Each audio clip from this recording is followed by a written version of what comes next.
Oh, hey, what's up? Hey, everybody. All two people in the chat. Jason Finch and AJK, what's up? What's up, dude? How's everyone doing? Are you guys able to see and hear me okay? I just muted my mic because I had to burp. Okay. So, what's going on, everybody? I guess eventually more people will be filling in. As they usually do. Most people who watch my show usually watch it. Like, they usually come into the chats late. So, it's fine. I'm cool with that. All right. Okay. All right, Jason, you can hear me just fine. Oh, hey, it's Ristal. What's up, dude? AJK, it's been a minute, my friend. How have you been? All right, I guess we can start. So yeah, tonight, it's going to be more of a paranormal show for this one. I'm just going to recount the story of probably one of the craziest nights of my life. Definitely the craziest night of my life with regards to the paranormal. And I thought I might just share that story because I've been doing these shows for a while, and in a lot of these other shows, I've been sharing bits and pieces of the story of this night. Like, there's multiple stories that take place here that, you know, I've told on other shows, right? I've told individual stories from this night on other shows. But then I started thinking recently that individual stories from this night were kind of taken out of the context of being all taking place in one night. So, oh, hey, it's Rob. Hey, Rob. So I feel like if I do it in a way where I just present to you what the night was, I guess in the order of events, you'll come to see that it was like probably, yeah, the craziest night of my life. Paranormal-wise. There was so much shit that happened, and I feel like, yeah, we need to get on and tell about it. So the picture in the background you're looking at here is called the Hoover House. It's located in Waynesboro, Pennsylvania. Waynesboro is like the next town over from Gettysburg.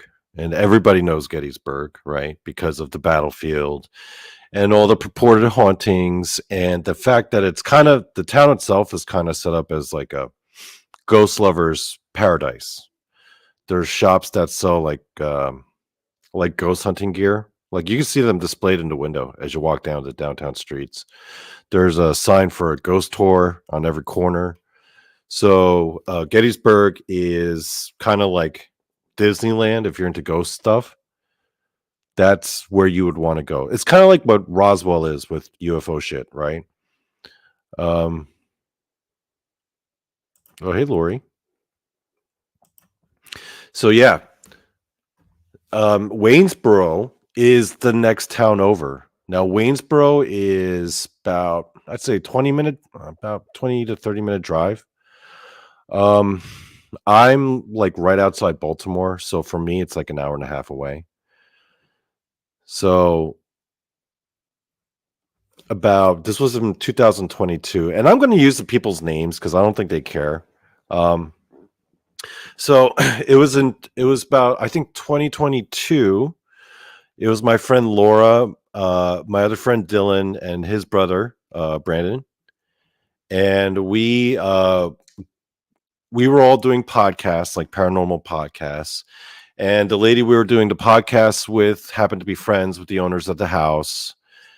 And everyone kind of knew each other and they were acquaintances. So they were doing this event where they had this like pretty well-known psychic medium do a speech there.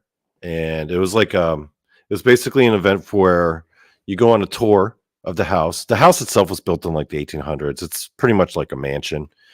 Um, yeah, it was built in the 1800s. Used to be a speakeasy. It was set up as a nursing home and a hospice. And yeah, it's a really old place. It's a very beautiful place. It's a real cool spot.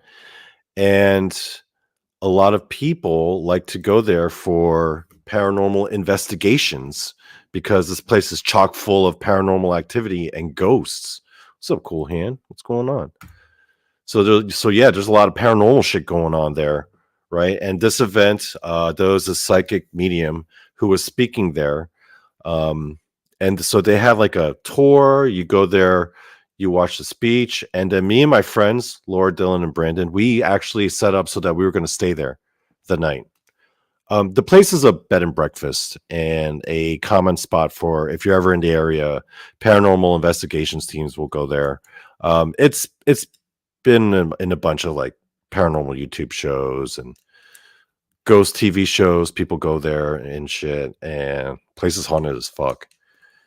So yeah, that was so we spent the night there, and the events of that night, I would say, would be probably the craziest fucking night of my life. And we're going to get into it, and I'll tell you what happened from beginning to end.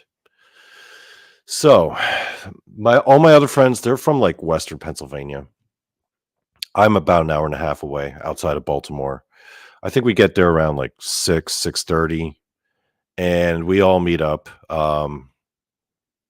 No, it was earlier than that. I think it was more closer to 4, if memory serves me correctly.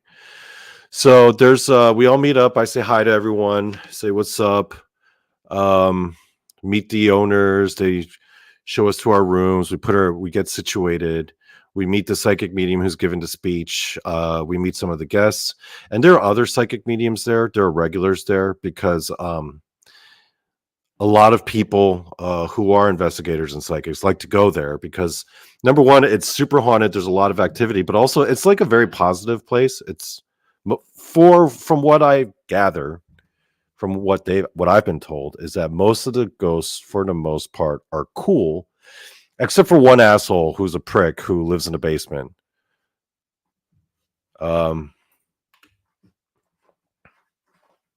So we're doing the tour, right? And everything in the room, all the rooms are pretty nice, right? They look like this. This is like the main parlor room in there. The only real, like, really legitimately creepy ass place is the basement, which it was like a cellar basement area, which was a pretty spacious place, but it was very cluttered with like storage and, just stuff that was being stored there. The basement itself, that was known as like the dark area, because that was the area that was once like a speakeasy in the Prohibition days, and apparently there was a woman who was murdered there by a guy. He had strangled her to death, and this is a picture of the basement. It's like a piece of the basement. It's a lot wider than this, but this is the area where a lot of people see the particular shadow person. It always seems to haunt this one spot. And if you see that chair there, one of my friends in a prior investigation actually sat in that chair just to see if because she was a psychic as well, and she wanted to see if she was getting impressions or any psychic communications. And then she felt like she was being choked. She had a hard time breathing, but she said the weird part was it was like something was choking her from inside of her throat out rather than from outside in.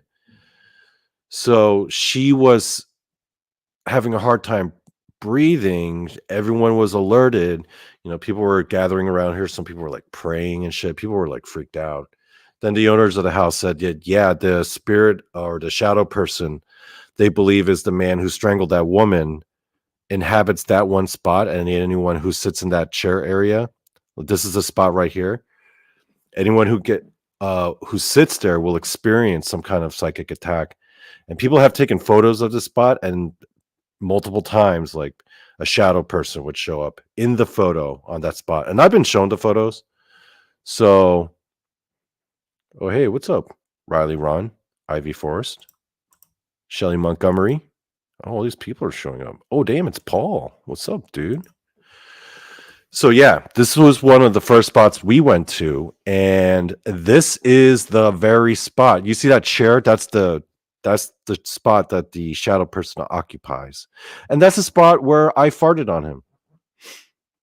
So yeah, on the way to the Hoover House, I had stopped at a gas station and I was hungry. So I got 2 hot dogs, but the hot dogs were giving me, they were running through my stomach something fierce, right? And I had a fucking really bad fart like stored up. And so when we were in the group, I saw the spot and I was like, "Oh, that's the spot that where the shadow person tried to like choke my friend, the dude who murdered that lady." They're like, "Yeah, that's the spot." So the rest of the group moves on. I'm like standing there like this, just standing there by myself. And then Laura comes up to me and she's like, Donnie, why are you just standing there? And I'm just like, don't worry about it. Just move along. I'll join you. I just kind of wanted to get the psychic emanations, right? But what I didn't tell her was that actually I was kind of working up a juicy one, if you know what I mean. So yeah, as soon as she left, I let it rip and I farted out right there on the spot. And yeah, I farted on that motherfucker. But you know what? People will be like, Donnie, how could you fart on a ghost? That's so disrespectful. And don't get it twisted. I do respect paranormal entities and ghosts. I've been on like 5 investigations now. I don't go in there acting like a dick. I'm always respectful. I always try to bow when I walk in and shit. But in this case, this motherfucker had a different because one, he murdered a lady. So right then and there, you're a dick. He's a lady murderer. And number 2, he choked my friend. So fuck that guy. So yeah, I farted on him. And I fanned my ass and made sure all the smells got, and oh boy, howdy did it smell. Ooh, man. My farts don't usually smell that bad, but it was gas station hot dog farts. And I blasted it right on that spot. So for that ghost to smell it. So yeah, this will be the first time I ever farted on a ghost. Not the last, but the first. So then afterwards, we tore around the rest of the house. The rest of the house doesn't look like this. The rest of the house looks more like this. It's just the basement area that's all fucked up and creepy. This is the bedroom where I slept. That was the bed I slept in. That was on the 2nd floor. There were 3 floors. No, I think there were 4 floors actually. So yeah, farted on that guy. So now, after the tour, we mingled, we got a little something to eat, and then we did the speech where the psychic medium, he was doing readings for people, and he was actually a specialist in pets. So he was talking about like animals, and he was a pet psychic, which is pretty fucking cool, actually. Being able to because we all have pets, and they've all, we've had to deal with lost pets. So he was able to communicate with animals. And after the speech, we had what the if you're really cool with the owners and shit there, they do like table tipping. Hold on. Let me try to find a picture of the table tipping because I thought I had a picture loaded up, but I forgot to load it. Oh, hold on. Let me load it right now. I should have done this earlier, but I'm an asshole. So I fucked up. Don't worry, I can do this quick. I'm getting kind of used to this StreamYard shit. So where is it? Where is it? Where is it? No, it's not here. Fuck. Bear with me, guys. Okay, this is where the real shit starts happening, right? So they do table tipping. I don't know if you guys are familiar with table tipping. I wasn't really there for that. Honestly, for me, I was just there to hang out with my friends, my homies, and they were all really interested in table tipping. Tipping is like a big deal there. That's what they like to do. I mean, I've had experiences with Ouija boards, and when they explained table tipping to me, it sounded a bit goofy, but I was just like, okay, you know what? I'll just watch. The cool thing about this session, though, was that it was a private session. It was me and Dylan and Laura and Brandon, the 4 of us. But then it was that psychic medium. And then like in the group, there were like 3 or 4 other like psychics. And I'm not talking about people who are just like talking shit, like saying that they're psychics. I'm talking about people who do like podcast appearances and readings. And I just don't want to say their names right now because I don't have their permission to mention them. But that's the other thing about this story was that there were multiple witnesses. So, but it was cool though because I was like, oh shit, I'm doing a table tipping session, and usually when you do shit like this, you're usually doing with a bunch of fucking amateur ass scrubs, fucking teenagers and shit trying to fuck around. But this time, guys, we have like real like pros, right? Professionals, like real psychics, people who could like really see ghosts and shit. And basically, the way it works is this is what the table looks like. It's got that base there. It's got that single stem. It's taller so that it has like higher center of mass so that it's easy to tip around. And then you put your hands on top of it, but you're only supposed to like barely touch it with your fingers. And then when you answer it, or when you ask it questions, it'll tip in different directions, as like basically a binary response system, like yes or no questions. But then it'll also point in certain directions. It'll tip like slightly, or it'll tip more pronounced and fast. In some cases, it'll even like start scooching and shuffling. It sounds stupid, I know. And in practice, the idea of it, you think like that's so goofy. It looks goofier than Ouija boards, but after trying it, I'm like, holy shit, this shit's kind of legit though. Okay. Anyway, what's people? So yeah, so they start doing the table tipping session, right? And a little bit about the what was going on in the house paranormally. So the bottom area, that's where the dark shit's going on with the guy who murdered that lady. But the ground floor area, it was pretty nice. I mean, this was part of the ground floor, and this is where they said, according to the mediums that I was with, they said that mostly it was inhabitants from that nursing home. So you would see they would see a lot of like ghosts of people. I mean, I couldn't see shit because I'm not that kind of psychic, but I believe them because they were all seeing the same things. They were seeing like basically like sweet old people. A lot of them were just kind of like looked like they were in their jammies, just wandering around, curious, looking around. They were pretty harmless. But when the people did the tipping sessions here, basically you have your hands there and you're asking questions. But remember, all the people that are doing it with us are all like psychic mediums, so they're seeing things in real time as this is going on. So they're not just seeing a tip; they're literally perceiving an entity come in. So they'll see like an entity of somebody's relative in the room, right? And then people's dead loved ones would come over and they would control the tables, and it was really emotional for a lot of people, man. People were like crying and shit. People's like grandfathers coming, and they were controlling the table, and it was tipping in all these different directions. And I was sitting in the back on the couch. So in this picture here, this is where the tipping session was going on. This is the room, right? So this table was cleared out.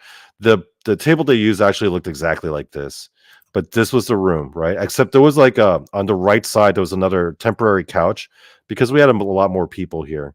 Now, if you look at the bottom left of this photo, there's that little love seat. That's where I was sitting. Okay. And I literally had no fucking interest in doing this table tipping session. Again, I was just tagging along. I was the weird random Asian guy, just kind of in the back, just watching and witnessing. I'm not used to being in these haunted locations. And the sessions going on, people are getting all emotional, talking to their relatives. And, I'm just sitting here, like, just kind of just minding my business, just watching really. And I was helping people like take pictures and man the camera. And then all of a sudden, the main psychic dude, the guy who was there to give the speeches, all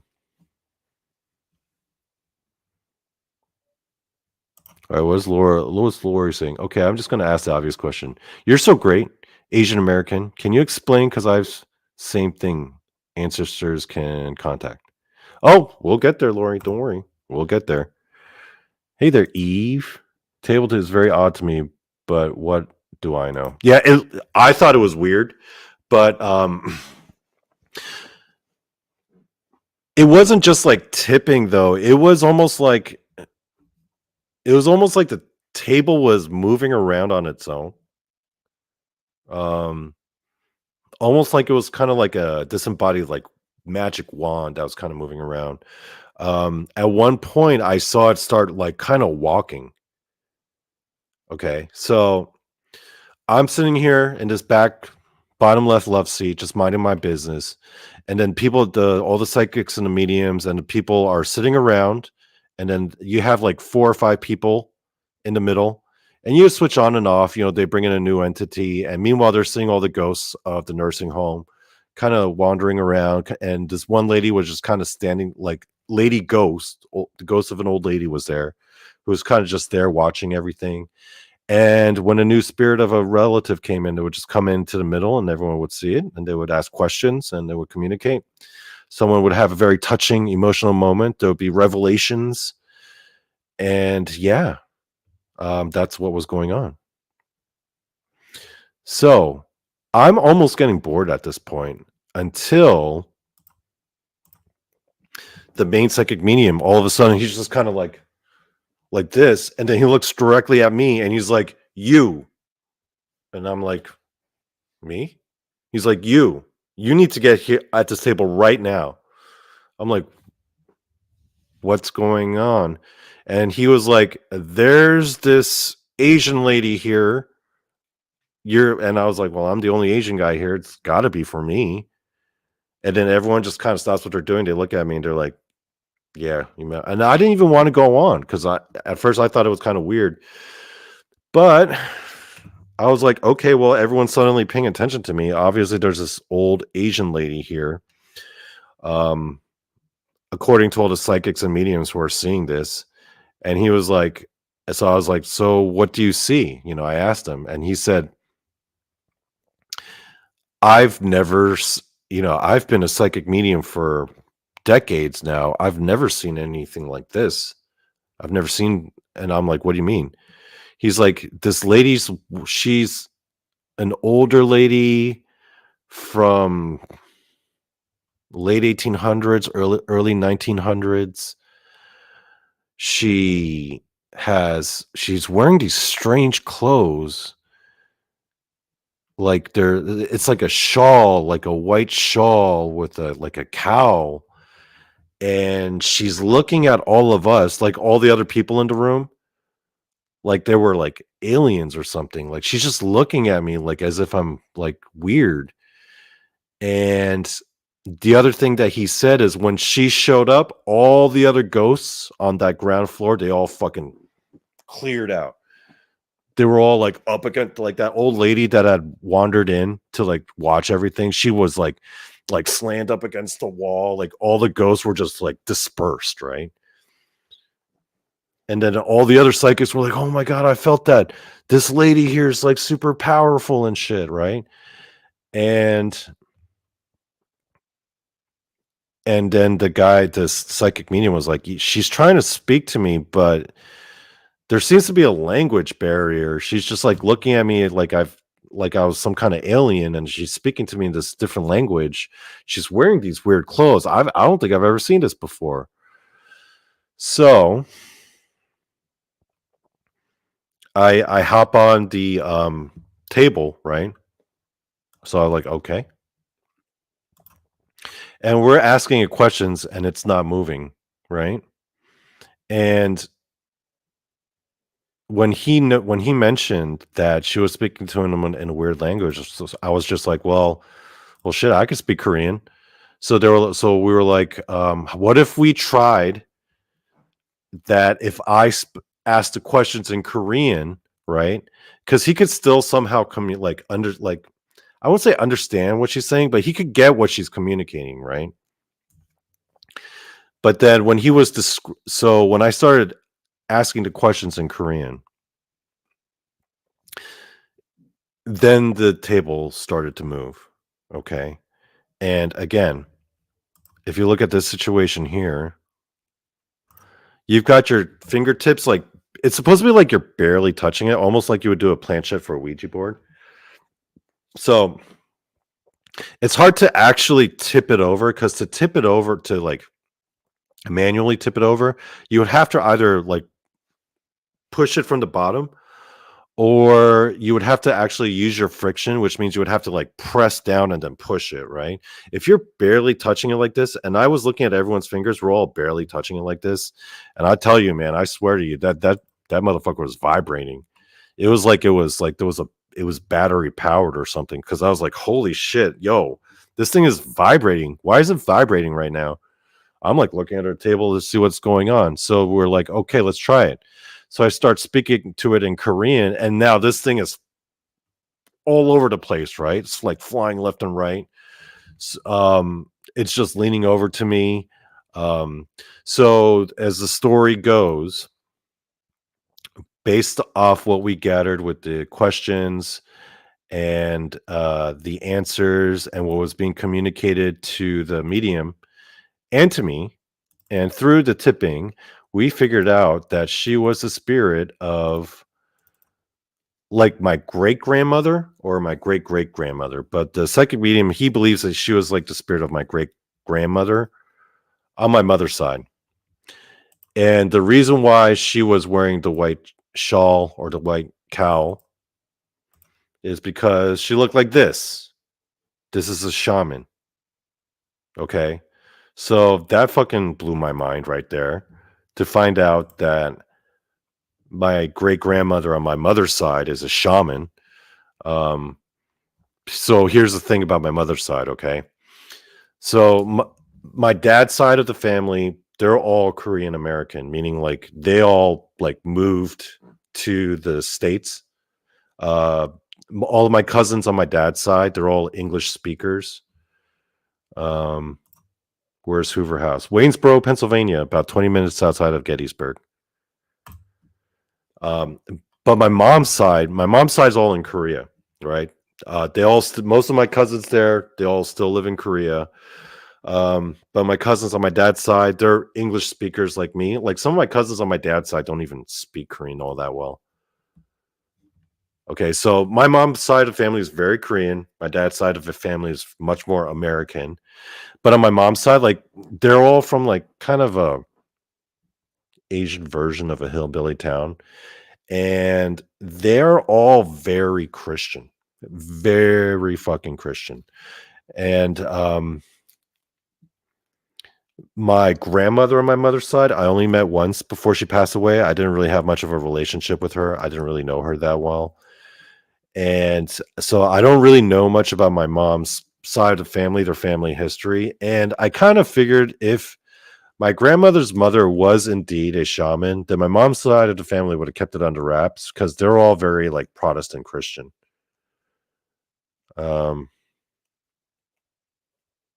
So I could definitely, I was like, you know what, if she were, I could believe that because if she were a shaman, um yeah, it would not have been mentioned to any of us growing up. So makes sense, right? Mom's side of the family is very conservative Christian, Protestant.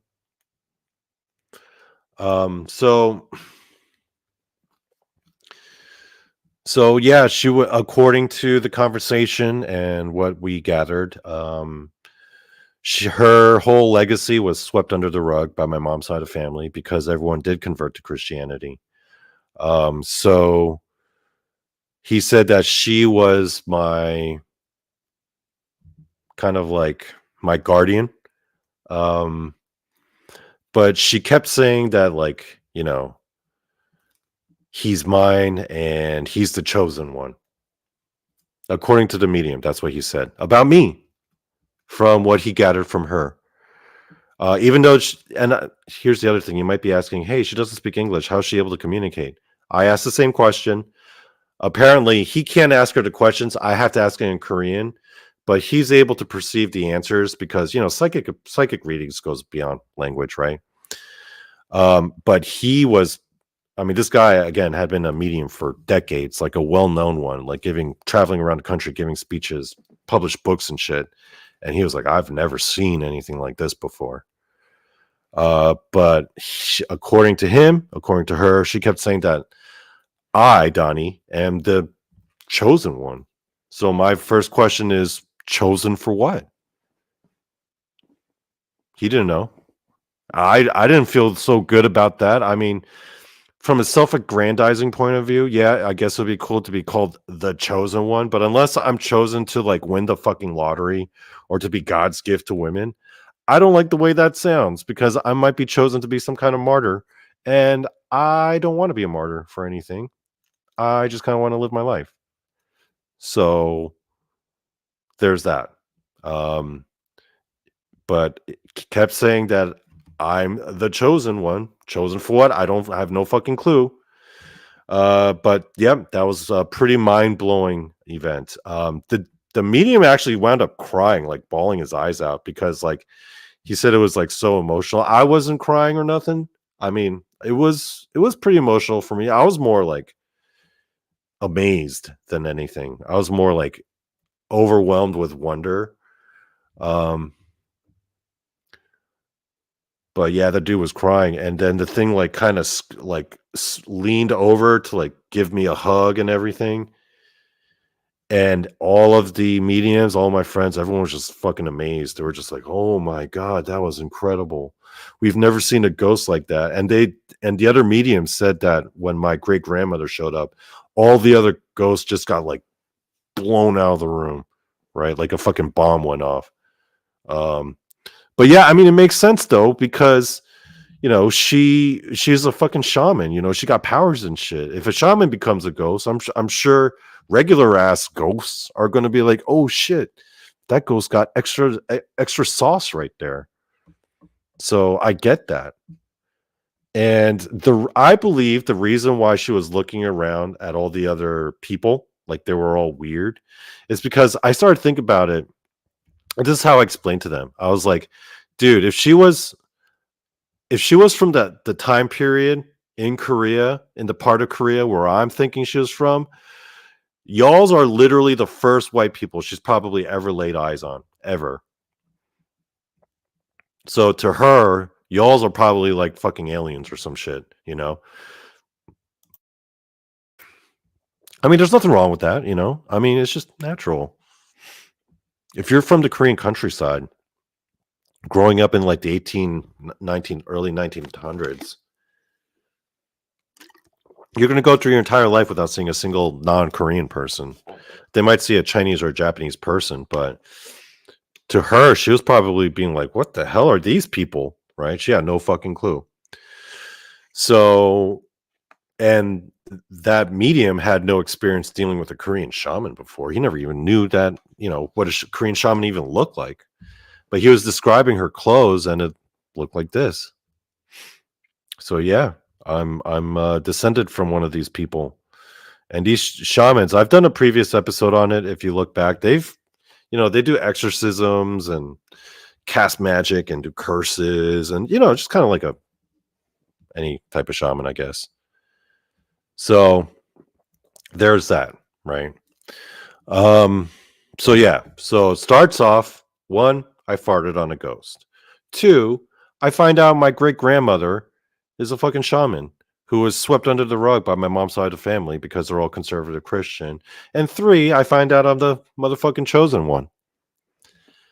It's already ramping up to be one of those nights. Midnight rolls around and this is just me and my friends, Laura, Dylan, and Brandon, just the 4 of us. We decide that around midnight, we're going to go drive over to Gettysburg because it's only 20 minutes away and go to one of the most notorious spots that we're able to go to. Because at night, most of the battlefield is closed to the public, so you can't really investigate there. But we decided to go to the Eisenhower Bridge, which is one of the creepiest, one of the most paranormally active locations in Gettysburg that you can access at night. This is what the Eisenhower Bridge looks like. This is like on the edge of the Gettysburg battlefield. And we decided to drive out there later that night at midnight just to check it out and to film stuff, to film content for the podcast. And I'm telling you, man, this place at night is creepy as fuck. Um, now, so at the opening of the bridge right here at the bottom of the screen, that's where we kind of started. And we just kind of walked our way towards the other side and we were filming it. It was pitch black. We had our phones out. There was like a lot of graffiti on the rails there.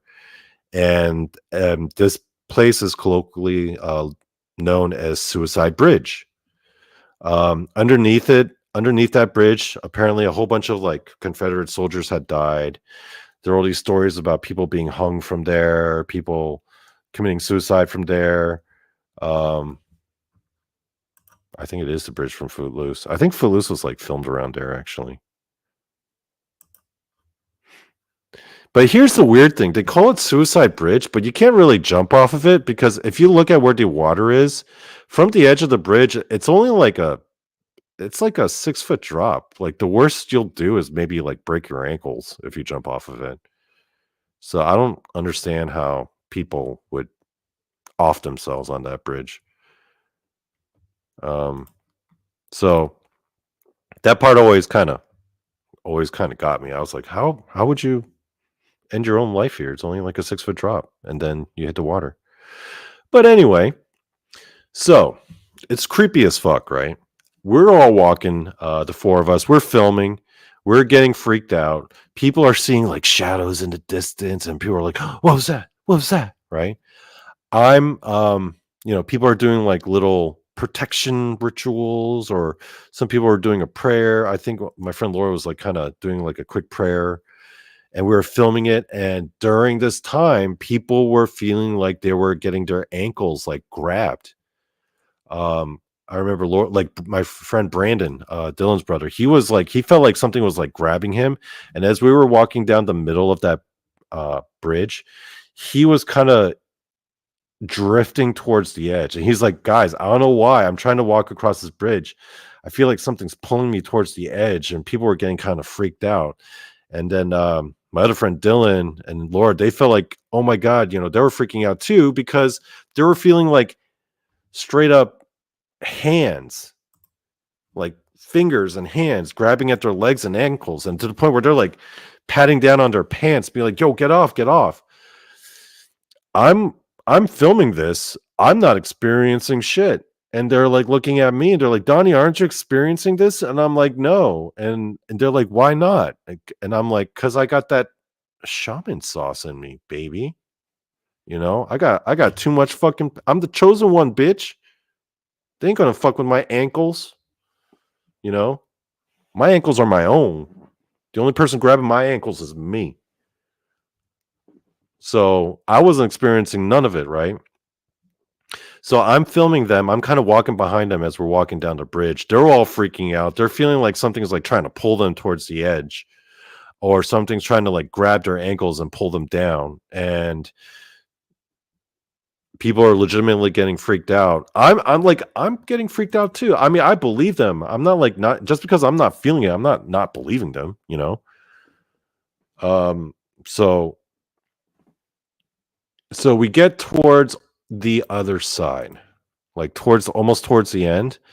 And then right as they step off, I'm about to step off because I'm behind them. And then all of a sudden on my ankle, I feel a boop like that. Like someone took their fingertip and just touched me at the ankle. I'm like, oh, fuck no. Hell no, right? And then I do the Kujin, which is basically a Japanese mudra. It's just like, it's this, and then Sha, Kai, Retz, Za, Zen. You do that in order. If you've ever watched Naruto does that, like ninjas will do that. It's a mudra. It's a hand sign, kind of like a little ritual that's supposed to like flashbang ghosts away. I did that and I was just like, get the fuck off me. And, they dispersed. That little boop was gone and I just stepped off. So yeah, that was the other thing that happened. Same night. So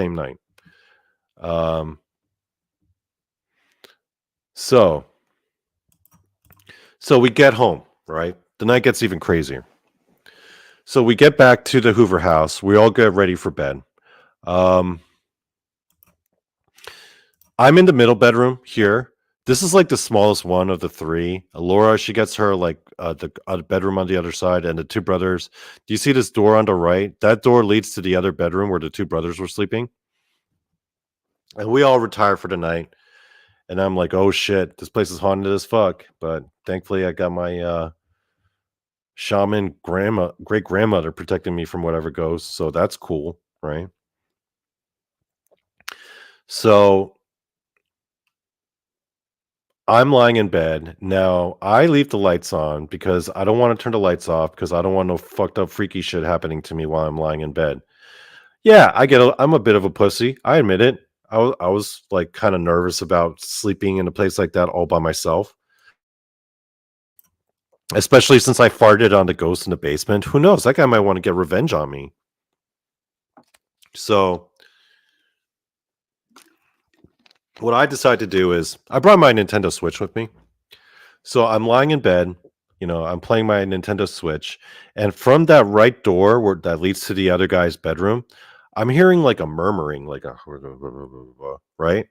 To me at the time, it sounds like if you ever watch PGA golf, like the commentators, if you ever watch professional golf, you'll notice the commentators always kind of like commentating, but in like a more hushed tone.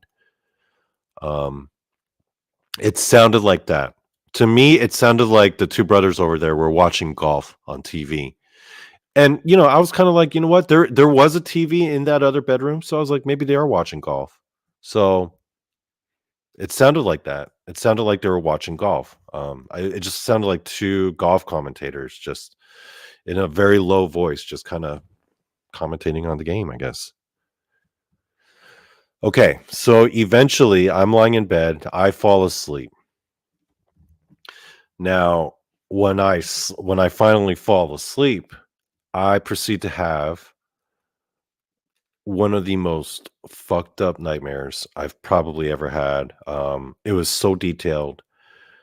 And the thing is, usually when I have a nightmare, especially in my adult life, I usually go lucid and, I'll fight back and, I'll realize it's a nightmare. I'll probably turn myself into like the Incredible Hulk or something and kick the demon's ass or use like spiritual kung fu or whatever. Not in this case. No. In this nightmare, it was a completely different experience. So, okay, let me explain to you the nightmare I had that night. It was pretty wild. So, so I'm back in Korea. And for those of you who don't know, for about 10 years, I was working and living in Seoul, South Korea, working as an English teacher. I taught all ranges. I taught kids, high school students, college students, corporate executives, retirees. But that was my job. Mostly it was to teach like business executives. And for most of my job, I was working in kind of like the financial area, the financial district of Seoul. It's kind of like our version of Wall Street, but the district's name is Yoido. And in the middle of Yoido is this church right here. It's the biggest mega church in all South Korea. It's called the Yoido Full Gospel Church. And according to them, they claim that it's got about 1 million members. I'm pretty sure that's an exaggeration. But yep, it's called the Yoido Full Gospel Church. In Korean, we say Sunbogum Kyoe. That's how we know it. But yeah, biggest Protestant church in the world, apparently, about 1 million members. This is what it looks like on the inside. Place is fucking huge. It's actually a converted baseball stadium. I visited there. The place is crazy. If you go, it's one of those like I would say it's technically Protestant, but it's one of those like prosperity gospel churches. You know those churches, right? Like the Kenneth Copeland kind of preacher, where they'll go on TV and everyone will give them like a fuck ton of money. And basically they'll say like, oh, if you give us offerings or if you pray, the Lord will bless you by giving you prosperity, which means, money, which I don't think is very theologically sound, but whatever. People are gullible. And just like Robert Tilton or Kenneth Copeland, the Yoita Full Gospel Church is kind of like on a similar level like that. And it's huge. And I've been in there, like as soon as you walk in, like it's all lined up with like ATM machines and shit. There's like membership programs where you get like pay as a member and you get like lockers. Yeah, they got ATM machines in the fucking like all up in the opening lobby area. That place is gross. So the reason why I bring this up is because this is where my dream took place. It took place in this church. And so in my dream, right outside the main congregation or worship area, there's like this fellowship hall where people would go to mingle.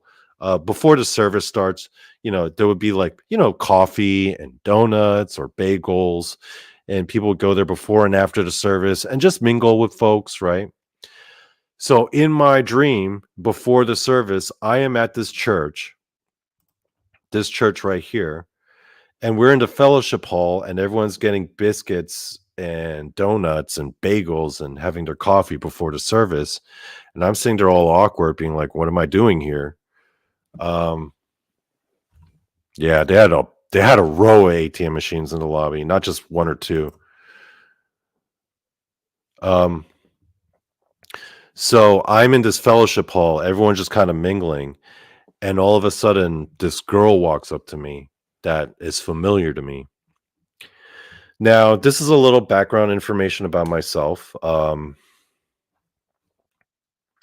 guess this is very personal information. I don't know if I should share this in public, but for the context of the story, I kind of have to.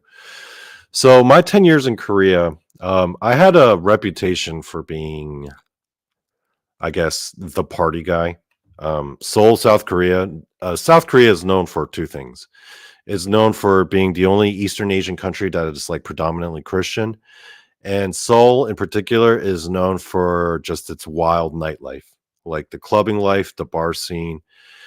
And I ruled the South Korean nightlife with an iron fist. If I do have to say so myself. Um, my life in Korea was basically every day go to work, get off work, go to the bars and the clubs, um, try to hook up with some hoochie mamas, some Korean hoochie mamas. Um, just go out clubbing, meet up with a girl, get some phone numbers, get drunk, go out to eat, invite them back to my place. I mean, my apartment was where I live was like right in the middle of all the nightclubs and the bars so yeah, I was one of those people that would go out clubbing all the time and go out to the bars and meet women and get digits and go on one night stands. And imagine this face, right? See, I'm 44 right now. Imagine this at like 27. The Korean night scene didn't have a chance, folks. Didn't have a chance. But the reason why I bring this up is not to brag or nothing. It's because the girl that I met was just like, she was just like a random one night stand that I had in Korea. This Korean girl with long hair, but the messed up part was her eyes were all black, and her skin was like really like it was like really pale and sickly looking. And I remember her arms being unnaturally long, almost like a spider, and her movements were very jerky, like as if she was like a stop motion like puppet or something. And I remember in the dream there were like all these flies around her. And if I could find an illustration, I tried to find an illustration that kind of matched it. It was something like this. Except imagine her arms being like really long and almost like spiderish. But she had black hair, And then she just walked up to me in the middle of the fellowship hall with like all these flies around her. I'm looking at all the other congregants, the people in the church, and none of them are noticing. I'm the only one that's looking at her horrified. I'm like, what the fuck is this? And then she just kind of like shuffles over to me all awkward because her movements are all janky. And then she's got like these black eyes, like black-eyed kids. There's like flies everywhere. And she's like, "Hey, don't you remember me from the bar? We hooked up. You don't remember me?" And I'm all getting all horrified, like, right? And she's like, "What? You don't think I'm pretty?" And I'm like trying to get away from this girl. So I go into the main congregation hall, right? Now, the next part of the dream, we're all sitting down, right? Everyone's getting seated. I'm like all like terrified because of what I just saw. But now I'm around a crowd of people, so I feel safer, right? Then the service starts, then the pastor is giving his speech, and then he's like, "Ladies and gentlemen, I would like to welcome our guest speaker tonight, and who will be sharing with us her message." And everyone claps, and he brings up this girl to the podium. And I'm the only one being like, "What the fuck?" Everyone else is all calm, right?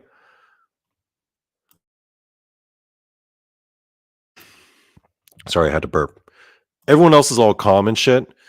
And so I'm trying to get out because I feel like something really fucking bad is about to happen. So you know how you get up in the middle of a pew and you're kind of like, excuse me, right? Trying to squeeze past everyone. So I'm trying to get out of there. And just as I get out of the row and try to make it to the side doors, I look over and at the podium, she's just standing there and her mouth opens like wide open and a fucking like cloud of flies just comes out and it just fills up the entire congregation hall. And everyone's like, screaming. People are running for cover. Everyone's just like this and like this. And these flies are like getting into people's orifices. Like they're trying to get into people's ears and their noses and their mouths. And as soon as a fly would get into a person's like ear or something, their eyes would turn black and they're like turned. All right. It wasn't doing it to everyone, but every now and then, some of the people there were getting turned. Other people were running and hiding. Some people were ducking for cover. But meanwhile, this girl's at the podium with her mouth like unnaturally wide open, and this fucking cloud of black flies is coming out. I try to book it out of there. I run out one of the side doors, and when I got out into the side door, it's like these long corridors, and there are all these like little side doors that go off into little rooms. Like one door would be into like a church office or a conference center, and then I would like try to open all the doors. One would be a storage closet, and I'm trying to get the fuck out of that building, right? And I'm in a panic. I could hear all the screaming of all the people in the congregation hall and like the mayhem that's going on. And I finally make it to the exit out, out of the building. And when I make it out the exit, boom, the dream starts all over again. I'm back in the fellowship hall. We're back at the beginning before the service. I'm like, "Oh, why am I back here again?" And everyone's now drinking their coffee, eating their bagels. And then that girl is walking up to me again and she's like, "Don't you remember me from the bar? We hooked up. Why, you don't think I'm pretty?" And she's all walking all jank. And I'm like remembering this. I'm trying to get out of there. So I do the same thing, right? Go back to the congregation hall. Congregation starts, but this time from the beginning of the second round, I'm noticing a couple people with black eyes and they're looking at me. Other people, not so much. They're just happily just living their life, doing their thing. But the dream just happens again. Same thing. She gets brought up to the podium. Fucking cloud of flies come out. People get swarmed. I try to escape out the side door. I'm running through these corridors. I'm trying to open any door to get out. I open one door to an office. Guy looks up. He's got all black eyes. I immediately shut the door and I try the next door. I get out the exit again. Boom. Start the dream again from the very beginning, right? And this kept happening and happening where every time I got out the exit, the dream would start back from the beginning in the fellowship hall. But every time it happened, more and more people from the beginning would have black eyes. Like in the second time, like maybe 2 or 3 people had black eyes. And then by the third or fourth and fifth time, there would be like 20 people from the beginning of the dream with black eyes. And then finally, I'm feeling like I'm stuck in like the Twilight Zone where it's like it's constantly repeating on a loop. I have no way of getting the fuck out of here. Finally, and the last one, this time, same thing, fellowship hall. But then as soon as I get out of the fellowship hall to get away from this girl who's asking me why I don't think she's pretty, service starts. But this time now, everyone in the congregation has black eyes and they're all staring at me. And I'm like, I need to get the fuck out of here now. So once again, I'm out in the hallway trying all the doors. Finally, I open a door to a boiler room. So I go into a boiler room. I go into the boiler room. I try to run down the stairs to run and hide because this time everyone's been taken over. Everyone's got black eyes. And it's just now like a flood of people all kind of looking at me and then chasing after me. So I try to hide in the boiler room. So I find like this little nook, like in the deep recesses of that room. And when I find it, I look inside to see if I could hide there. The weirdest thing, I find a bunch of like little Korean kids. They're all wearing like these tattered clothes and they're all like huddled up. Like they're all scared and they're all kind of hiding. And they all look at me scared. I'm like, oh, kids, I'm not here to hurt you or nothing. I'm doing what you're doing. I'm here to hide. Right. So the kids realize that I wasn't there to hurt them, that I wasn't one of the people with the black eyes. So they're like, oh, are you here to save us? Are you here to save us? I'm like, save you? I'm trying to fucking run and hide. So they were like, you have to save us. You have to save us. I'm like, I don't fucking know how. And they're like, you have to open that door. So I look off to the other side of the boiler room, and there's like this really shitty, tiny, like 3-foot high wooden door in the wall. It looks like some old style, like wooden door. I creak it open. I stick my head in to look around to see what's on the other side of that door. Maybe it's a way out. Maybe it's something that could help me get away from this church. And what I see is it's like a lush, it's all green and lush. And what I understand I understood that it was Korea before it became all civilized, like at the countryside, the mountains, the forest. It was beautiful nature, blue skies. And it was like Korea before like man got there and built up all the cities. And then all of a sudden, in my field of vision, I see like these Chinese, ancient, like Asian characters. I can't read Chinese. I can't read that old style Korean lettering because that was based off Chinese. I never learned that.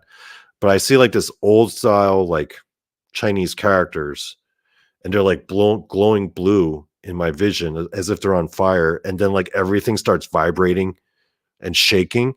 And then I wake up. And I was like, what in the fuck was that? So I wake up in this bedroom. Hold on. Let me find it again. Having had that dream, right? I'm one of the first people to wake up. I go downstairs to have breakfast and coffee. And there's that psychic who gave the speech there. And, we are having breakfast together. We're chit-chatting about the night prior. He's asking me about, my grandmother who is the shaman or whatever. And then the two brothers come down, Dylan and Brandon. They come down and they grab their breakfast plate and their coffee. And I'm like, hey, so I don't know you guys were fans of golf. And they're like, what? I was like, yeah, wasn't that you guys last night watching golf? It sounded like you guys were watching golf on TV. They're like, dude, we weren't watching TV. We went straight to bed. So there's that. I was like, oh shit, I was listening to a bunch of ghost dudes chit-chatting outside my door the whole time, not even realizing it. Meanwhile, I'm being like fucking psychically tortured by like this black-eyed beings while I'm in the middle of the biggest church in Korea. and then these ancient Chinese symbols show up. I guess it's like their old language, but I can't read that shit, so I don't know what it said. Um, so yeah, that was probably one of the craziest nights of my life. It was fucked up.